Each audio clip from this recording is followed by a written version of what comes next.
I think it's been a very good thing that we funded the World War I walks through the Powys War Memorial Project. They'll be very good for local residents to remember what happened and remember those who gave their lives during the war, and also for our tourists and for everybody to appreciate that there were many, many people from rural areas who gave their lives during the war.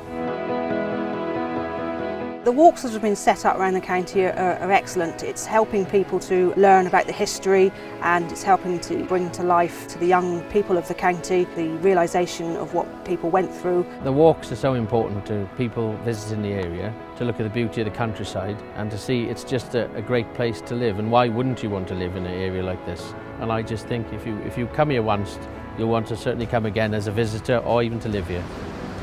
I suppose I'm biased because I've chosen to live in this part of the world, but I think it's a fantastic place to come and visit. You've got some of the most incredible countryside on your doorstep. It's still very much living countryside. We have the Royal Welsh Show, which is the largest show of its kind in Europe, the Hay Festival of Literature, the Green Man Festival of Music, and we also have the Machynlleth Comedy Festival. You've got outdoor activities, an extraordinary spectrum to choose from. And the towns are beautiful, living places, and I think that you feel that when you come through.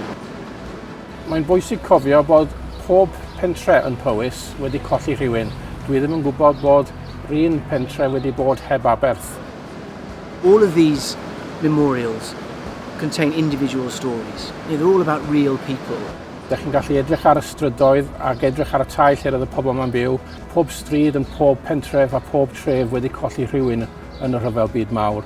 Felly roedd yr aberth yma yn twtsiad bywydau pawb. It affected the communities greatly, with the huge numbers of loss of life, and also the men that were farming the land had to go off to war, and we had a huge amount of ladies that had to replace them and work the land in their place.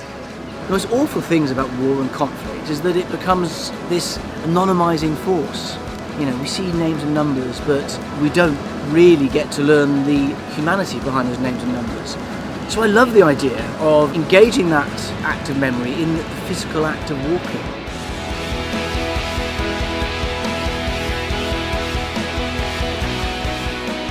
I live in Talgarth, and every time I walk past that war memorial, there can't be more than 15 or 16 names on it.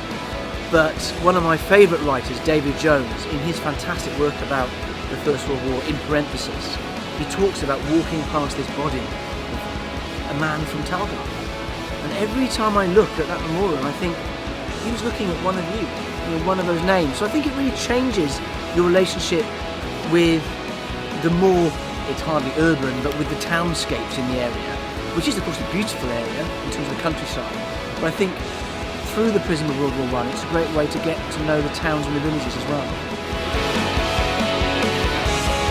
Memory and walking, and I'd say imagination and thinking, really go hand in hand. And I think it's so important that we do remember the detail of these conflicts, because I'd argue so many of our present troubles are linked to a failure to properly remember the past, what's been sacrificed, what we've done wrong in the past, so that we don't do it wrong now and in the future.